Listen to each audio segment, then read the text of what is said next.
minus 1 minute. Amen. Music. T minus 50 seconds.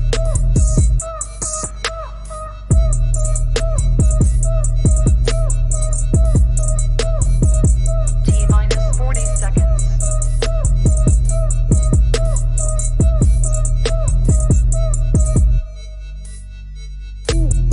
T minus 30 seconds.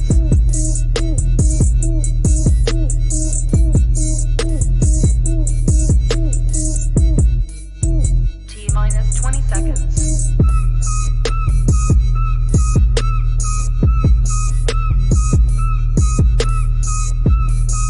Ten, nine, eight, seven, 6, 5, 4, 3, 2, 1, 0. All right, folks, we live on this thing. Back off in here, we getting it rolling, y'all. It's been a minute, but we are glad to be here. We're glad to be on here talking about this college football, dropping some knowledge on y'all, dropping some good views on y'all. I want everybody that can, please do me a kind favor, hit that share and like button, tell somebody to jump on here, check us out. We about to set this thing off. Big game today, y'all. We got my guy. We got Alabama. They done slithered across the border over to Georgia to get here and to be a part of the SEC championship by default. Because truthfully, we all know they shouldn't be here, but they are here. If it wasn't for Auburn's no teeth having self dropping the punt and giving up that touchdown in the back of the end zone, they wouldn't even be in the thing. So, however, whatever, we're grateful to be on here. We got my man, Pastor James Kilgore in this thing. Talk to him, my guy. Hey, good to see everybody. Glad to be back out here with Crossing the Line broadcasting. We're here just having a great time this afternoon. Talk up this game, biggest game of the season. Could be actually the SEC or basically the national championship. That's what we're doing right now this afternoon. Because if everything plans out, we shall see. We shall see how everything pans out. But it's great to be back. Let's get on to this show today. Let's get everything going. Most definitely. Those are chiming in. Come on, we are taking your comments as well, your questions. You got to make sure you give StreamYard permission to put your comments out there. Hit the share button. Tell somebody that we on here, UGA Georgia, talking about this game today and critical things that people need to pay attention to. Third down percentages, how Georgia is top in the nation in converting third down percentage. Also right in the top 10 of getting folks off the field on third down. And considering the fact that Georgia lost 7 linemen to the NFL in the past 2 years that have been drafted, this is a major coaching job that the Georgia Bulldogs staff that they're doing. So I look forward to this game today. It's going to be hype. It's going to be big. It won't be something that we haven't seen. The mettle of Georgia has been tested. What do you say about that? Said the mettle has been tested. The mettle of Georgia. We've been tested. We've been punched. We've been hit in the face, and they come back and they respond accordingly. I think basically what we've seen is from what I've seen there, especially when you see I got my stuff up here on the Gamecocks when we played them earlier in the season. Yeah, Georgia was at that point right then. Beck was just coming out of the cocoon. He was basically trying to fill himself out. His confidence level wasn't high yet. He was just still really filling that offense out after sitting on the bench 3 years or so, right behind, Bennett. Great talent. He can really play. He's a great quarterback, but he had the cobwebs. Everything else has to get back to normal. Being out there on that field, getting used to the speed of the game, all of that. That took time for Beck to do. But as things have progressed, because of the great defense they have been able to stay in games. They didn't have to score a lot of points early in the season to win the game because of the defense was just that good. So it gave Beck time to develop and to grow and to get more comfortable and in that quarterback position with the Bulldogs this year. So now, hey, they've been battle tested now. He's been through it. You've been with Auburn and some of these other teams that really pushed him. Now you're seeing the best of Georgia. So even with top players being out in some games, Brock Bowers not being there, still the rest of the team is developing. That's Georgia. Georgia is right.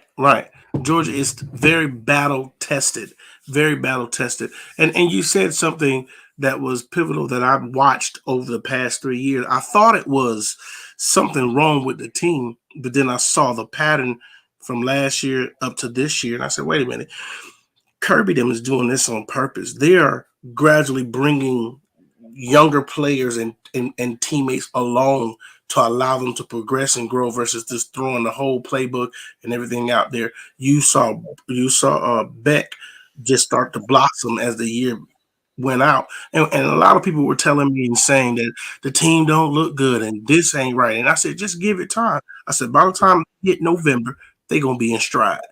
And we saw when they hit November, they smashed through Tennessee, smashed through Missouri, smashed through Ole Miss, and they were in stride and they were rolling.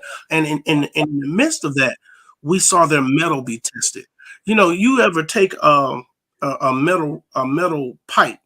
Okay, I got like this straw here. You take a metal pipe. If you bend it, the metal will lose its strength, its power. And if you keep bending it, ultimately it'll break. That means it's went beyond what it could handle. We saw Georgia get punched, get hit, get folks come out, jump up 14-10, whatever, and they were taking those licks and they came back punching. So you saw a progression of the team become what it is. Alabama went through something almost similar. They had an issue in the beginning with quarterback. I didn't think they had a quarterback in the beginning. I was like, man, they in trouble. They done brought two other boys in from Lord of the Rings, Notre Dame, and they come in here. They can't even throw a 5-yard out, and they benched the dude who last year came in and made good plays and has all the athleticism. I was like, I don't know if Alabama know what's going on or what, but you see they finally end up going back to Jalen Milrose, and he started to progress, and he began to get his game together, and he's carried this team. He's really carried this team forward. Yeah. I mean, like I said, going back to what you said earlier with Georgia, in a lot of cases, like I said, some of that was progression, growing, maturing, just getting a new team together for his offense. The defense was pretty much, they were still rocking from last year. They lost a lot of pieces, but at the same time, those guys were getting time, they were getting experience, and they still have some experienced players on that defense. So, but with the offense, and like I tell a lot of people, they say, well, Georgia's a fourth quarter team. I said, well, yes and no. Yes, they are a fourth quarter team, but at the same time, what happens with Georgia is they wear you down. Yep. Georgia does to you what Alabama used to do to people. Yeah, Alabama is not that Alabama now. So, you know, Alabama back in the day, you could play with Alabama for 3 quarters. And when that fourth quarter got there, your line is tired. Your defense is tired. Everybody is worn down. They're putting in fresh players in and out throughout the game. So in the end, when they need their top players, they're ready to go. They're already out there. They're fresh, and they're in a better condition than their opponent. So they're going to win that game. So that's what happens sometimes when you're playing Georgia and some of these Power 5 teams that have 3 tiers of players. Many teams don't have 2 tiers, let alone 3 tiers of players that they can reach to. Right. And they can pull a player off the bench that's a 5-star, 4-star. Georgia gets more 5 stars than basically anybody out there. You got your Ohio States and different ones that get them. Alabama will get them, but Bama just it is not the same Bama that it was. And that's just what it is right now with Alabama. We're going to see, can they deal with 4 quarters of Georgia today? And we'll find out. They say, that battle tested, yes, but still Georgia will outlast you. That's the thing. That's the main thing I see about when Georgia's playing. They outlast teams. You can, like I said, when we played them, we were up 14-3 at half.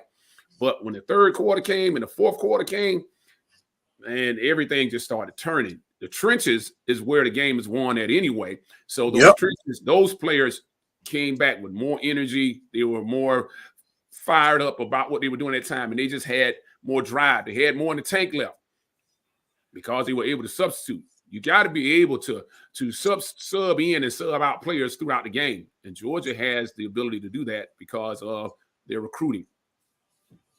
Right.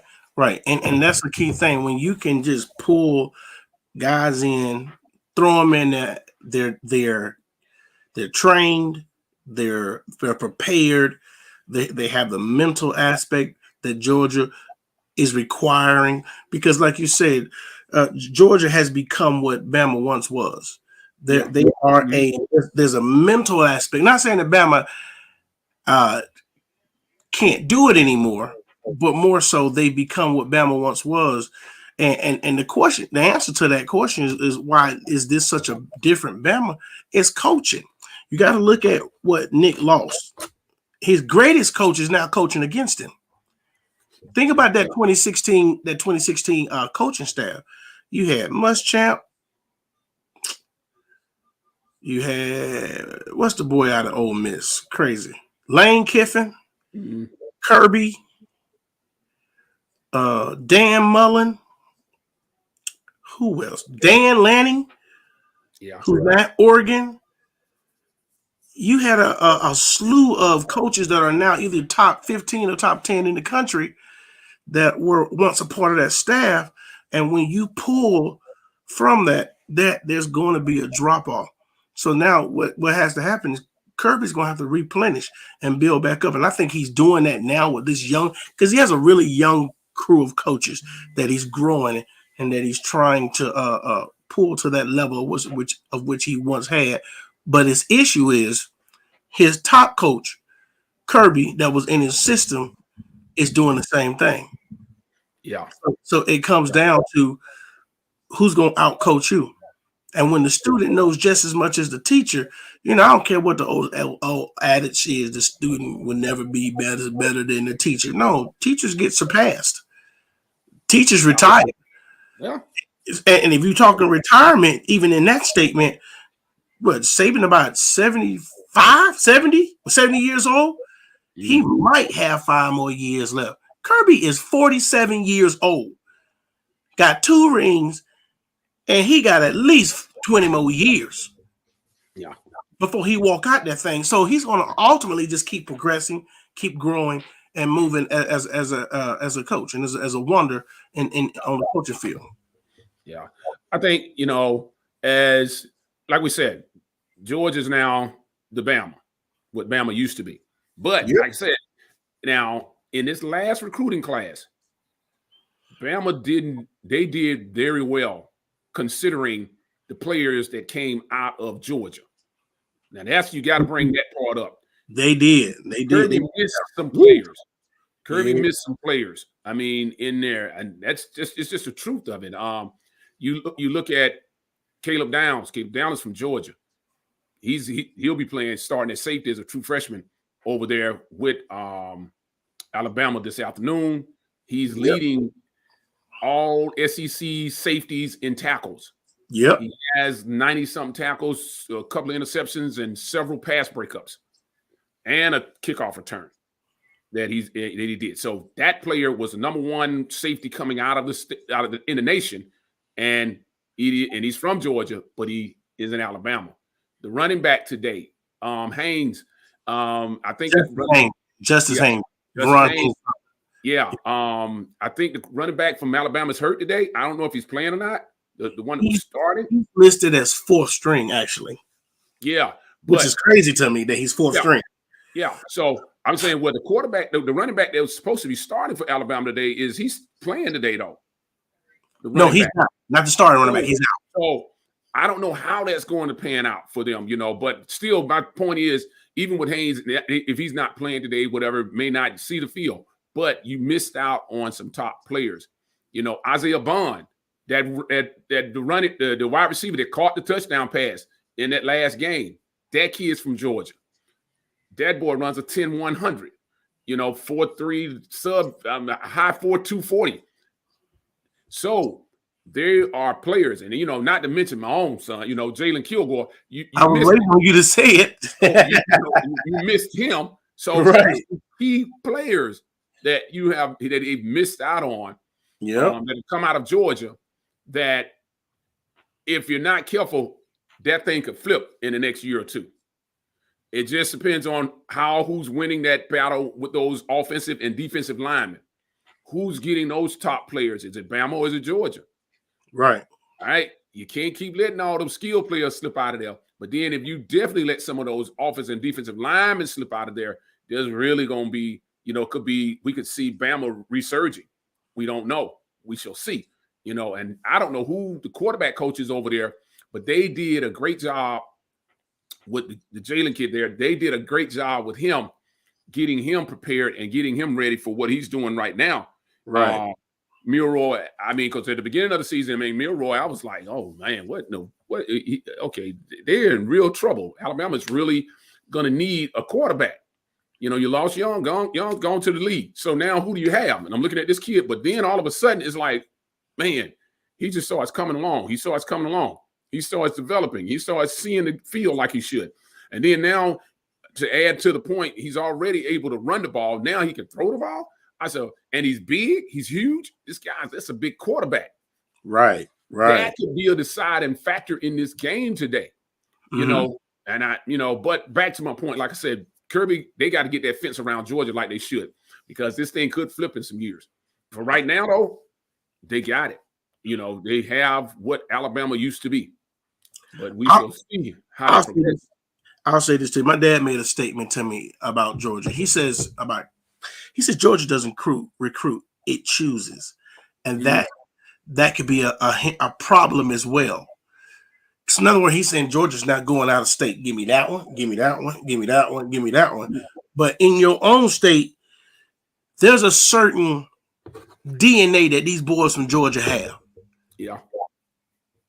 That was a miss on Jalen Kilgore, your son. I'll say that was a major miss, because now he's freshman All-American out in South Carolina, which Kirby had him in-house, but you missed him. And now you looking up, you got Bullock getting ready to go pro. You got Malachi Starks getting ready to go pro in a year or so. You're gonna need to replace that. You're gonna have to replace that, and then you had him.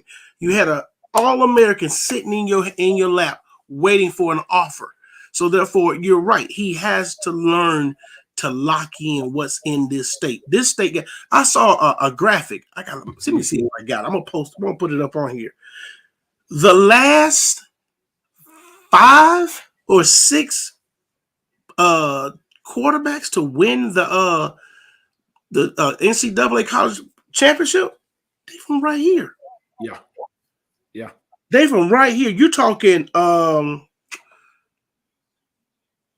what's the boy at Jacksonville now? Come out of Cartersville. Went to Clemson. Trevor Lawrence. Yeah. Bennett. Mm-hmm. Watson. Who else? Justin Fields. Did he win one? He didn't win one at Ohio State, did he? But we didn't win at Iowa State. He was in the national championship against Georgia. But right. You're looking at top quarterbacks, or quarterbacks that are in the NFL right now that are from the state of Georgia. Right. Yeah. You're talking how the state is putting out. I hope I saved that graphic. I saw it the other day. I didn't. And I apologize. I didn't. These are the top quarterbacks that are coming out of the state. Georgia has to do its business to lock in what's inside this state alone. And if you can lock this in, get this, the rest is history. The rest is truly history when it comes to recruiting and what's happening in front of you as far as the years to come. Definitely. Because I was telling somebody about that the other day about Georgia, the state of Georgia. It's because of the where we're located graphically. We are in a state, where it stays warm. The weather is great. You can practice and play almost year round, almost in Georgia. Yeah. So You don't have to have so much to say of an indoor facility or whatever. These kids, they still outside now, and the weather is still, not to the point where it's freezing. So what happens is, as I've seen it in sports, because I've coached all kind of different sports, track, basketball, football, whatever, baseball, you see some of the best athletes that are coming from these southern states, and this has been known for what, forever. It's just because of the weather conditions and different other things and genetics of the people that stay in those areas, and also because of the weather where they can play and stay outside all this time and get all the practice they need to get in. You can't do that up north like that. You can't do that, up in Colorado and different places like that. It just doesn't. That's why you see such great athletes. If you look at track, some of the top track athletes come out from where? West Coast. They're out in California. They're in the Midwest. They're in Texas, and then the majority are coming from the East Coast, the Southern East Coast, coming out of Florida, Georgia, Alabama, South Carolina, all these different places like that. These are where you're going to see these top track athletes. And also, like I said, that converts over to football, that same speed and everything. It goes over to football. So you see these players, if you can keep a wrap on that. But the thing is, with this transfer portal, as we go to another subject, portal, is not like, that's why it's hard to keep that fence around Georgia right now, because it's not like it was. You can't just say, we want to keep them close in because they don't have the funds or the income to fly parents out and do these different things, and they're locked into this school for so long. It doesn't work like that now. There are so many avenues for these children, for these players to take. And choose different universities and reach out further than they've ever reached before. So that's going to be hard on everybody. And we know about that. They've been talking about that for the last 2 years or whatever. And that's why Saban and some of the others and all are upset, because they don't have that locked down like they used to have. And that's one of the reasons that Bama is not built as deep as it used to be built. Right. That's what's going to be talked about today. Who is the deepest? Who can deal with the pounding the longest? We may start out that game and everybody's all good and everybody's going at each other and it's back and forth. But who can endure to the end? Not to it's going to be to the swift and to the strong today. It may not be that in the word. It may not be that in the word. It says given to the race is not given to the swift, neither to the strong, but he that endure. But it's going to be the swift, the strong, and he that endure today. That's right. Strong, swift, and be able to endure all 4 quarters. Let's see what happens. Right. That's what like I said, that's what I love to see on it. But they're that whole thing right now with that portal and the NIL, man, portal's getting ready to blow up on Monday.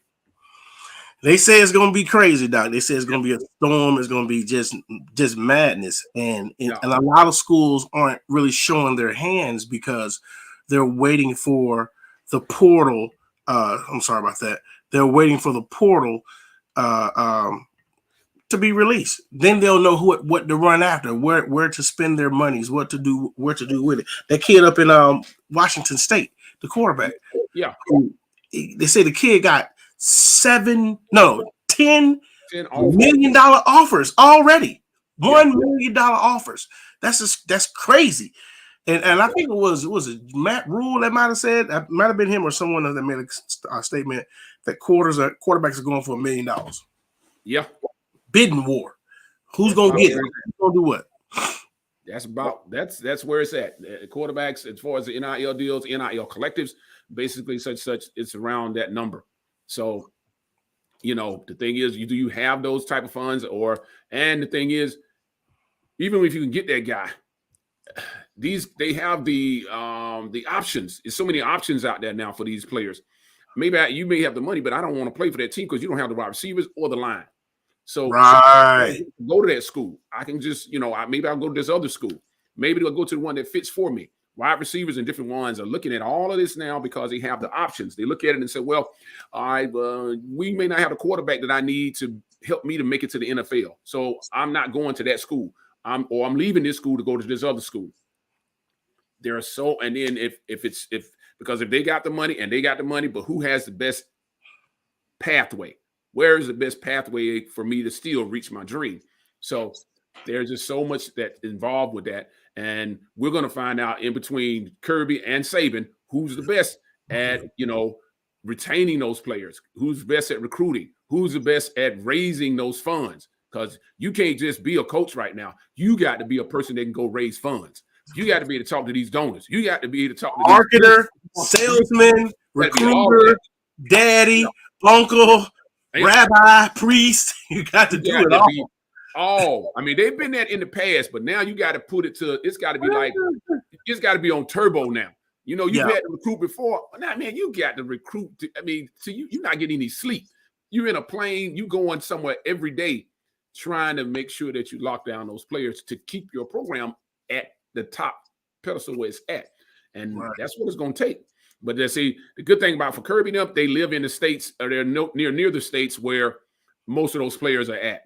Right. And they'll go get those other pieces in other places. But a lot of that talent is right there in the state of Georgia. As you see, as we keep watching this, watch these other teams as well. I know we're talking about Georgia, Alabama right now for this game, but still,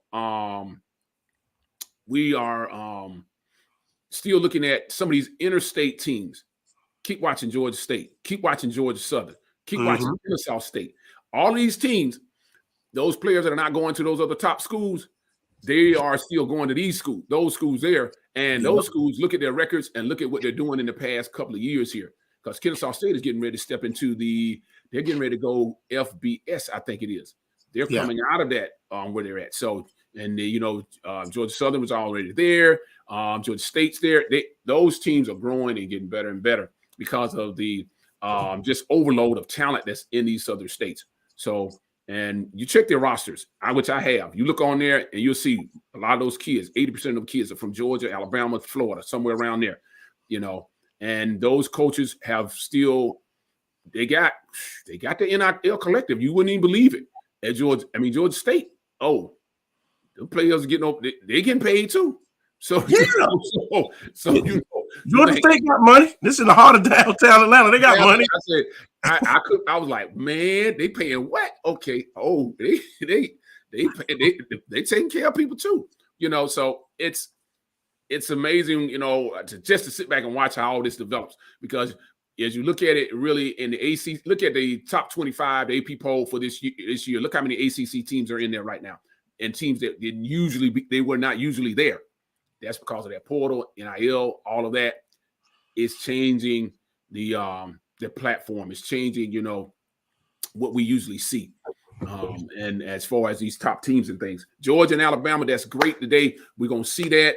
We'll see what's happening. That's going to be a great game. But I do see some of these other teams eventually making it up that ladder if they don't keep that fence around these different schools and keep up their recruiting practices and even elevate them. So, most definitely. I also see because of let me go back to the other point I was going to make. We know that the portal is open, but the portal also can be treacherous. What's up, Dave? And Nicholas Stroud, thank y'all for chiming in. Shakiba Simmons, thank y'all for chiming in. Y'all hit the share button, tell somebody to jump on. The numbers are going up. Thank y'all so much. We talking on these dogs, and if you got a question, guys, whatever it is, we'll answer it. Whatever it is, we'll answer it. But and we'll make your statement. If you want to say dogs gonna win by 50, all that, say it. We'll put it out there. But if you want to say Alabama gonna win by -5, say it. We're gonna put it out there. So we're grateful. But the portal can be treacherous because you could make that move, and if that thing don't work out, you got to stay there till you graduate. Yeah. So if you like a freshman and you shift to a school, and let's say, God forbid, the coach leaves to go get a better job, now you stuck. Yeah. Stuck. They have some options. They have options in there. I've seen players, they have transferred twice. It just depends on that person's situation and how they present that to the NCAA and different things. So there are some options, but you don't want to really get into that. You really want to make sure when you go to make that decision that you are where you want to be at. Because like I said, I've seen some players who have been to 2 different schools and they have that option. They found a loophole and different things and found their way through it. But it is and then I've seen players that go out there and they're lost. They don't find a home. Right. So that's not something that you really want to get into. Another piece in there, make sure, and this is some advice for parents that are out there, that's looking at getting in the portal. When you start looking at schools for your kid to go to through the portal, make sure their GPA is where they need to be at, because see, some of those grades and everything are not transferable. Right. And that GPA may not be high enough to even transfer to that school. You got to look at when you try to go to a Vanderbilt or go to a Stanford or somewhere like that. When you're trying to transfer to those schools, your grade point average has got to be at a certain average to even transfer to that school.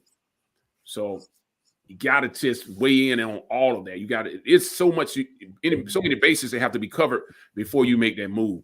And the main part about it, like we know about, this is why it's called cross the lines. We got to make sure you got a prayer life, and you know that God is telling you where you're supposed to be going. Right.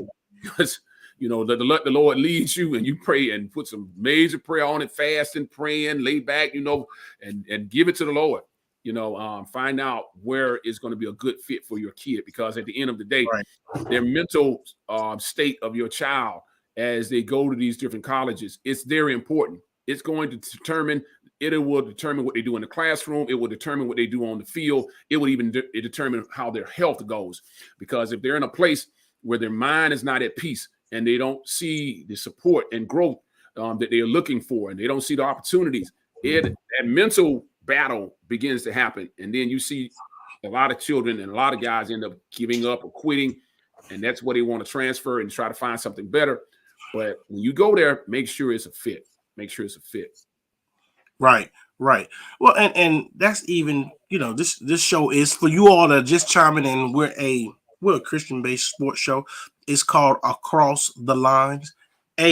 One word, cross the lines.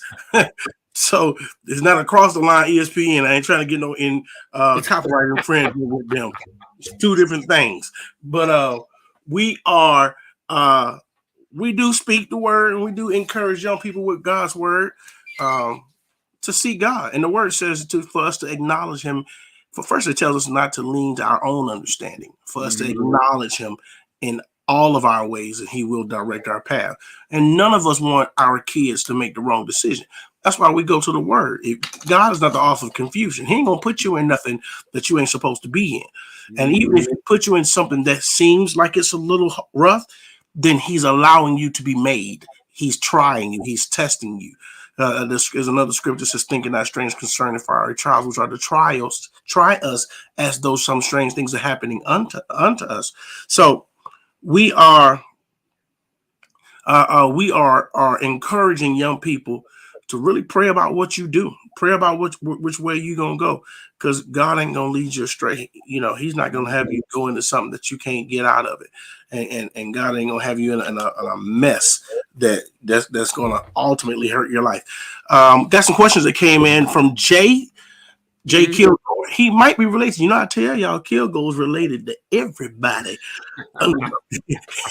Everybody breathing this Georgia air. Or it says, do you think we're still in the playoff if we lose? And if we do win, but it's a struggle, do we still number one? First of all, let me answer the end of that scripture. The end of that question that says this. Quick. I'm so churchy. Let me answer the end of that question, period. And it's real simple. If we win, we in. There's no ifs, ands. We could win by a half a point. Georgia is in. That's all that matters, because you can't be number one, win, and get kicked out. They do that, and the whole thing got to come down. Yep. Yeah, I'll let James take on the first part of it. So, do you think we are in the playoff if we lose? That's a tough one, because you have some teams out there that have not lost, and if you lose that game. If we lose that game today, the Bulldogs lose that game today. Someone brought that up the other day on the sports channels, the same question. And that's tough, because you got teams out, like I said, that have not lost. And you got the Michigans and Ohio States and different ones. I think with Ohio State, they did lose, though. So, but you have some different ones out there that have not lost. That's going to put Georgia's playoff hopes in jeopardy. That's going to come down to something, because all it takes is that one. and at the wrong time of the season. And except that one that happened early in the season, that'd be one thing. But it happened at the latter part of the season, and we're right here at the end, and everybody else is ending up, and there are no other chances for them to lose. Okay, that could have an effect. Could end up not in the playoffs. That's a possibility. And he's right.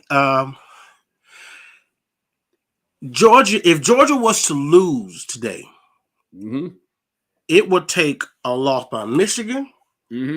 Texas done already won. Yeah. It's going to take a loss by Florida State.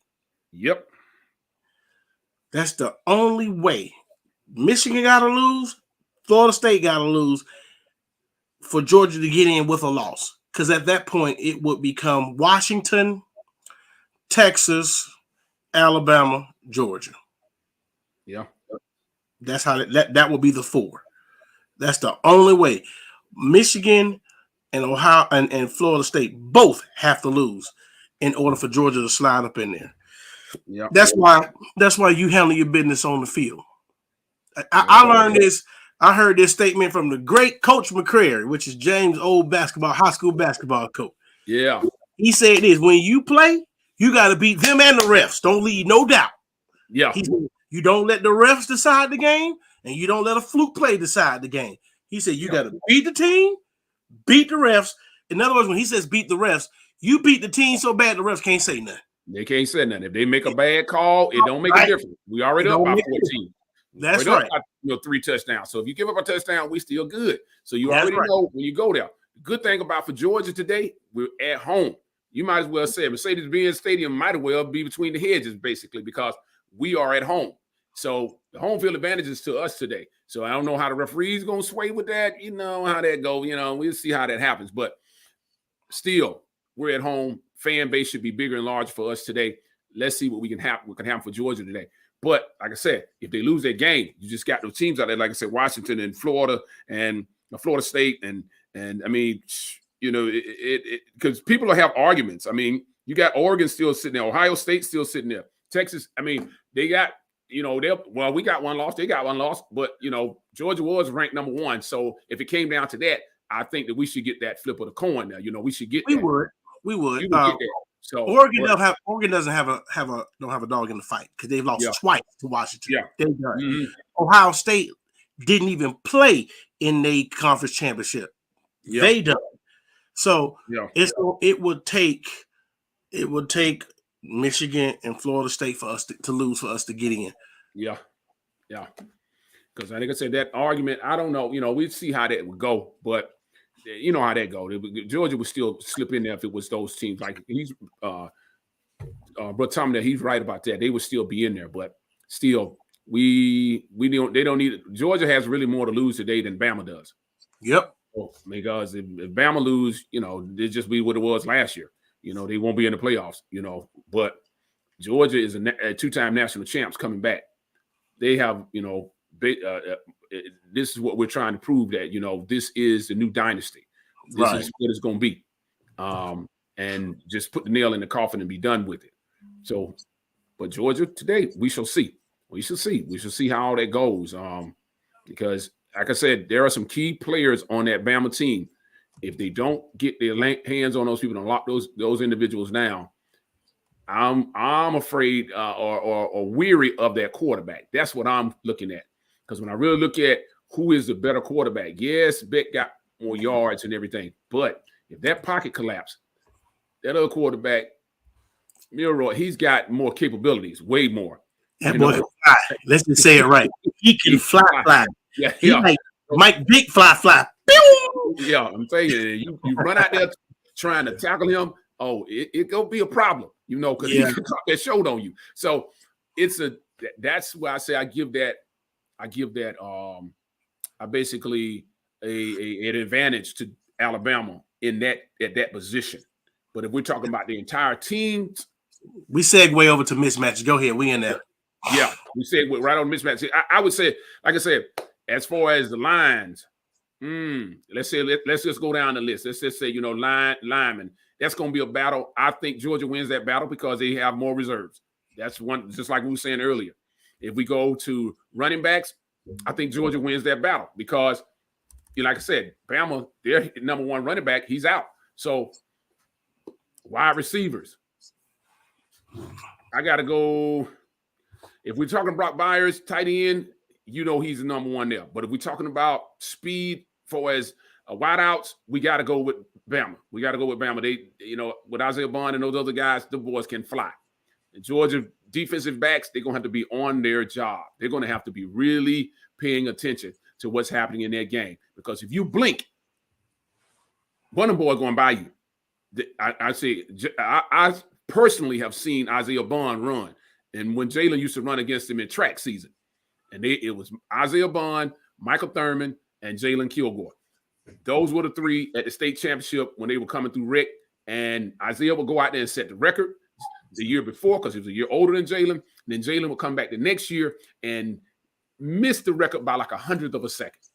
But they would always race against each other every other year because Jalen was at the bottom of the age group and Isaiah and Michael were at the top of the age group. So they would race against each other. So I've seen that kid in action. I know that guy can fly. Now he's got good hands.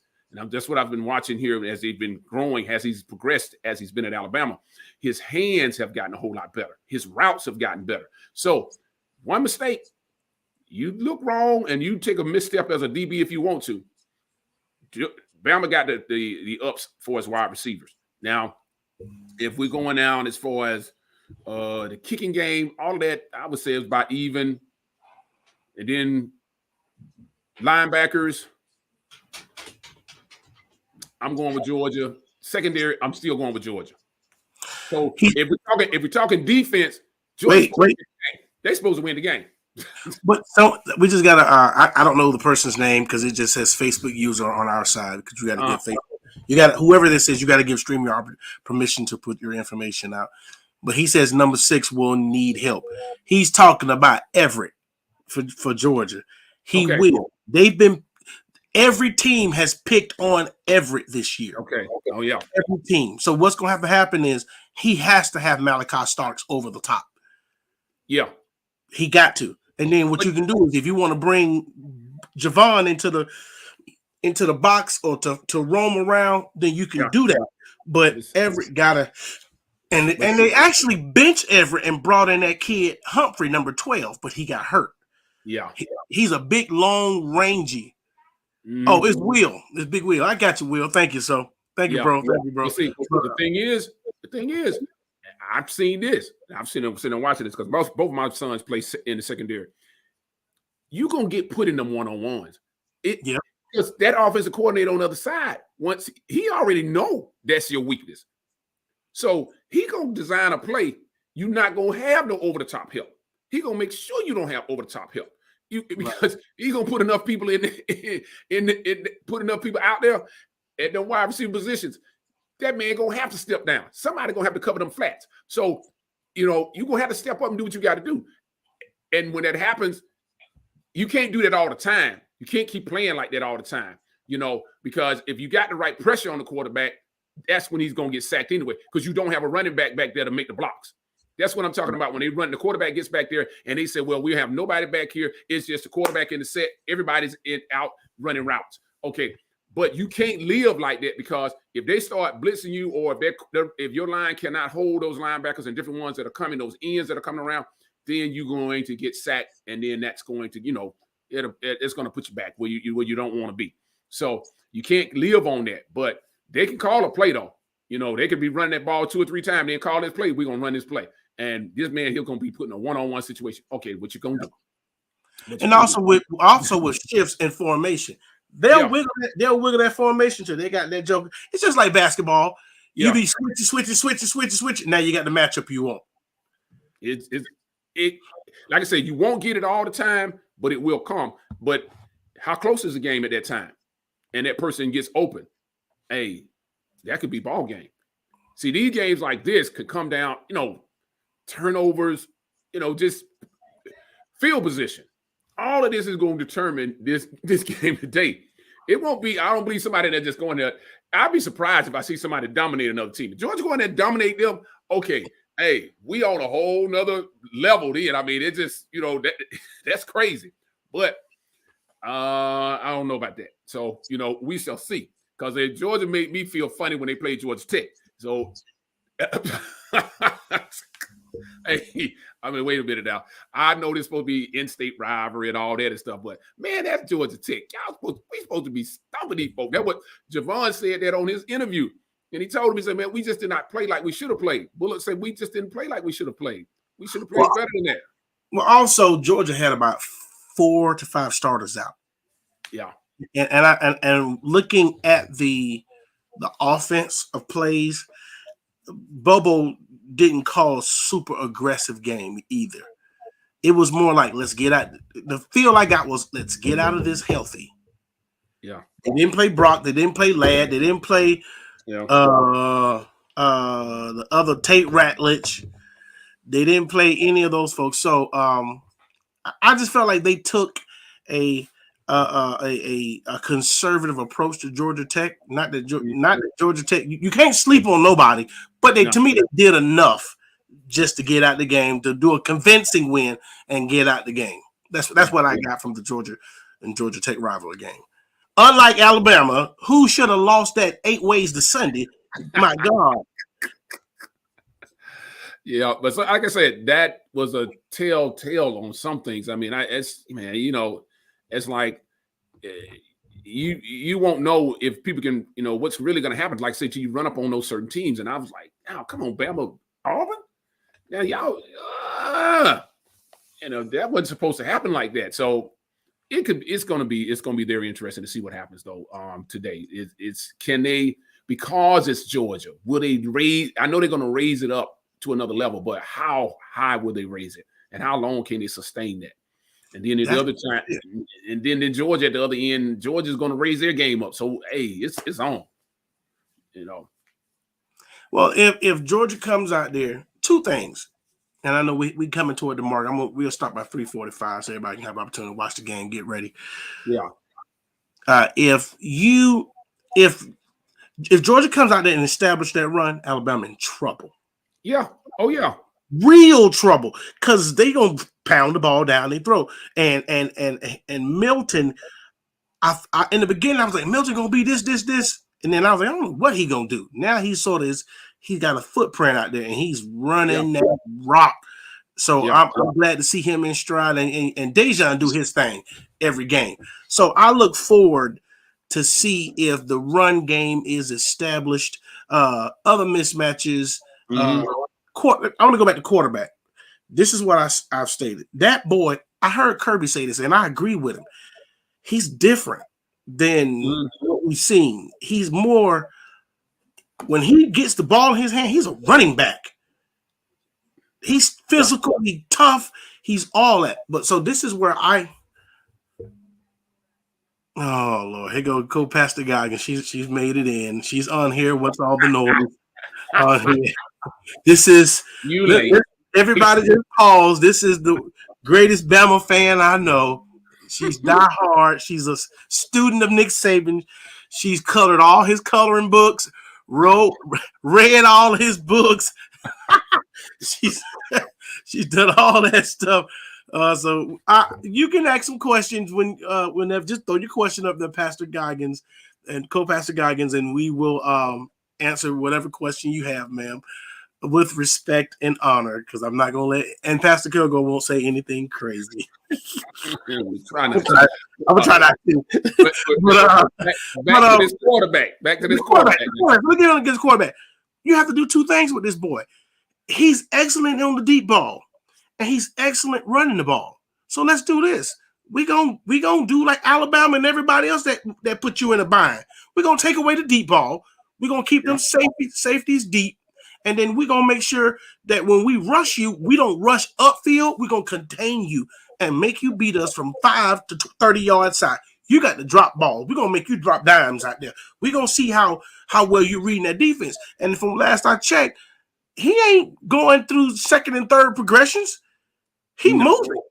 Yeah. And when he moved, that's when they get to playing backyard football, and then it's a problem because he get to rolling out, and then he throwing that thing on a rope 30 and 40 yards and hitting his receivers. So he can do that. We have to make him play quarterback.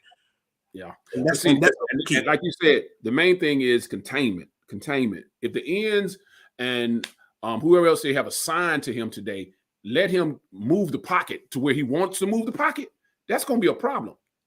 You got to keep him in that area, because if he can keep rolling out and go where he wants to go, no, when he go to roll out, those ends and everybody got to be up. Make him stay in, and then make him throw from that pocket. I'd rather you throwing from that pocket than to be sending out running around throwing any day of the week with a quarterback like that. Because those DBs back there, man, you can't hold them people. No, in 2 or 3 seconds, you doing really well to hold those wide receivers that Alabama. Like I'm telling you, the boys fast. So you cannot afford to be back there trying to guard a guy for 3 or 4 seconds. They have got to contain and put pressure and get at him. They got to collapse the pocket on him. Yeah, they have to. Because if he was an opportunity to start all that running around, man, please. Georgia, I mean, they got some great corners back there. They got some great people back there. But still, I just, that speed is something else. And all it takes is just one twist and one turn the wrong way, and it could happen.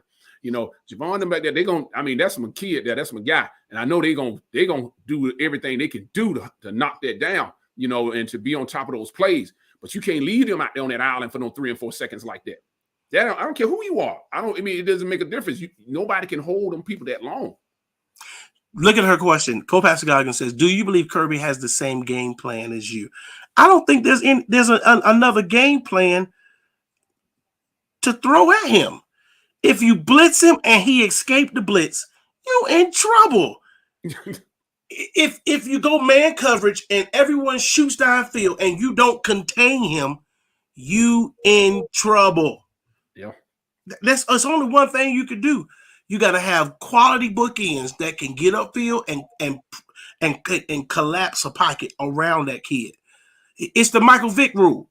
You rush too far outfield, Vick, Lamar, who else? Pat Mahomes, Hurts, all of them. Yeah, Hurts gonna kill you with that. They gonna kill you if you come too fast upfield. So you gotta collapse the pocket with speed, with a blitz here and there, but most of all, you gotta spot that joker. And then that was the crazy thing. I give you an example. This particular defensive set that I'm talking about is what Auburn did at the end of the game on a 4th and 31. So what does that actually become? That's poor coaching. You need 31 yards on 4th down. He ain't running. He can't get 31 yards without the whole team coming to get him when he get to 20 yards, they gonna have him. So Auburn had poor coaching. They should have Auburn should have made him run. Yeah. That's what they should have did. Force him out the pocket. Mm-hmm. Force him to a side of the field. In that situation right there. Yeah, because it's at the end of the game. It's the end of the game. You got nothing else to lose. He ain't finna run 31 yards to the end zone. That's not gonna happen. You forced that joker out their pocket. But Auburn rushed 2, and then I watched that play over and over again. That joker sat back. One of the rushers bagged off. I was like, y'all tripping. Yeah. Y'all deserve to lose. You fumbled the punt. You deserve to lose. Yeah. Let me see. Run, mill, roll, run. Oh, God. He's coming to use his legs. So, but like I said, if that line is not holding, I don't care who you are. But Bama got a good line. Like I said, they always keep a good line. But that line, how long can you last? These people keep blitzing at you all game long. They keep coming at you. They're gonna send some of them safeties every now and then. Somebody coming. Somebody gonna come extra. They coming. And see, that's what happened to us in that game. That first half, Spencer was standing in that pocket, rattling back the handling bit. He did dealing. We going down the field. We did great that first half. I was proud of our team. I'm proud of, always proud of them. But then that second half, they started blitzing. Them people were coming from everywhere. You couldn't get that time that you needed. You couldn't even the passes in the flat. None of that was working. It was just you couldn't sustain it for that many quarters, and that's why, like we said, back to what we were talking about. Why recruiting is important, building those tiers, getting those players who are fresh, moving players out. Players can't be on the field 60, 70 snaps, 80 snaps in a game. No. Right. You gotta be able to, they gotta be able to breathe and be able to do and perform at their best. So that's where, like I said, I believe Bama, if they get out on them, Bama better run they better run like lightning. They better be running like they on fire. Go ahead and run that score, because still Georgia's there. They coming at you. And I don't believe that's going to be even possible to be able to do that, to get such a lead that if you start waning off at the end of the game and you start getting tired, that you got enough space in there to sustain that lead.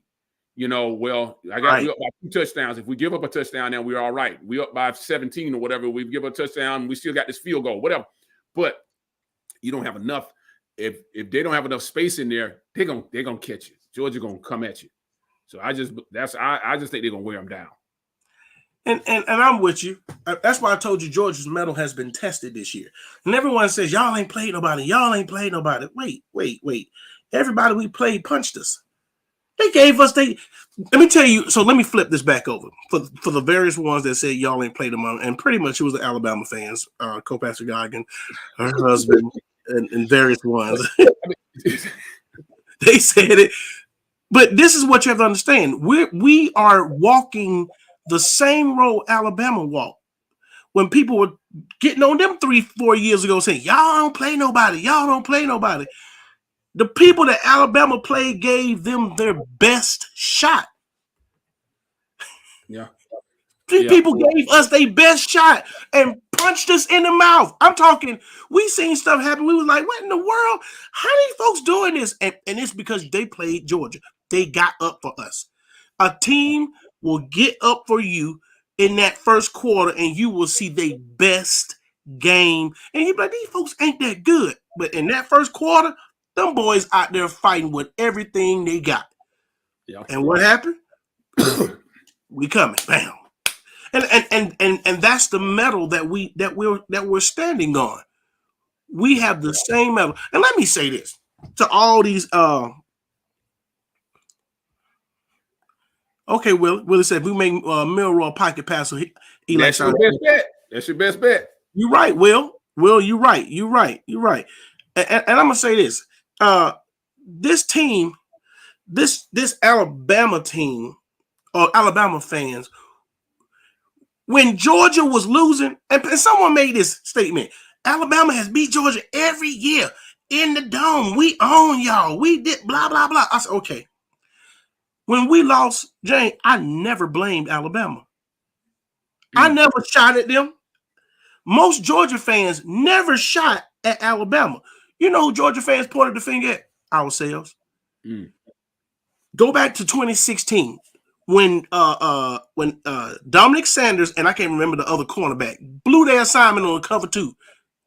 And they let Devontae Smith catch that ball from Tua up the sideline in the end zone. Cover 2 works like this for all you non-football people out there that are just fans. I get it. Cover 2 works like this. You got cover 2 assignment if somebody in the flat. Yeah. If nobody in the flat, you ride your man down the field. Otherwise, he running wide open. The other part of cover 2 is the safety got to come over top. So if someone does come in the flat, you got the safety coming over top. That's supposed to help you in that zone, in the cover 2 zone. Well, if don't nobody come over, if don't nobody come in the flat, you run with your man down the field because ain't nobody over there. Otherwise, you're just standing over there by yourself. That was a coaching thing. That cornerback all game was getting burnt. The reason we point the finger at ourselves is because Georgia entered that game up by 14 in the fourth quarter and let Alabama come back. Yeah. Every game leading up to that last SEC championship that we played Alabama, go back and look at the score of the quarters. Georgia was winning every game. Yeah. Every game for the past 6 years, Georgia was beating Alabama going into the fourth quarter and gave it up at the end. Yeah. That's why I was saying Kirby got a hiccup somewhere. He got that water boy thing. He looking across the field seeing Saban and he freaking out. You remember old Coach Red on that game, on the movie? Every time he looked across there and saw Red, he was in pain. He couldn't hardly take it. So my thing was, we had to get over the hump of Alabama. we're over that hump. We know how to defeat them. We know how to play 4 quarters of football. And on the last thing I put up, Kirby was giving his team a pregame. He said, we're a 4-quarter team. You got to fight with us all 4 quarters. We going to beat your head in 4 quarters because the minute we come off the gas, somebody come back and win. Yeah. But see, and that's the thing about championship teams. Championship teams are not just championship teams. Championship teams have been through the rigors of knowing and figuring out how to win games. That's right. That's what my sons and I, we talk about all the time. He's like, man, people think they have Georgia. They think they have Alabama. But you know what? Them teams find a way to win. I said, it's always, you look up, you say, oh, they had them. No, They find a way to win because they have been tried in the fire. They know what it takes to win. They know how to stay calm in the middle of the storm and just keep pushing and going forward in your plan. Keep pushing that plan forward till it cracks for you. And then, like with Nick Saban, the thing about Saban will change the plan and still he changed the plan for us. But I believe he already had it in his head that if this come down to this, I'm putting 2 in the game. I'm gonna do this. And when I do this, if we don't win from there, we just don't win.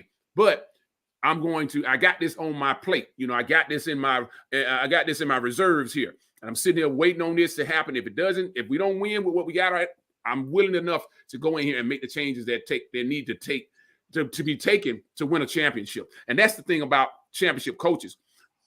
They do what it takes to win the championship, not just what's going to be best for this one player, but, you know, or this person's future, but what's best for the entire team at this moment right now. And, you know, thank God, you know, that Hurts was still now going on to do great and, you know, tremendous work now. I mean, he's doing awesome in the NFL. But at that moment, there needed to be a change. And let's see what happens tonight, you know, because we got to get out of here, though, because it's 3:50 and we got to roll. So, you know, I got to get them down here. I got these tacos waiting on me. And so y'all, listen, we appreciate everybody. I don't know who this is. What's good, gentlemen? I'm going to put it back up there. I don't know who you are. Thank you for putting your post. Go on here and give permissions to StreamYard so they can put your name on here because we want to recognize you for your comment. Guys, thank you so much.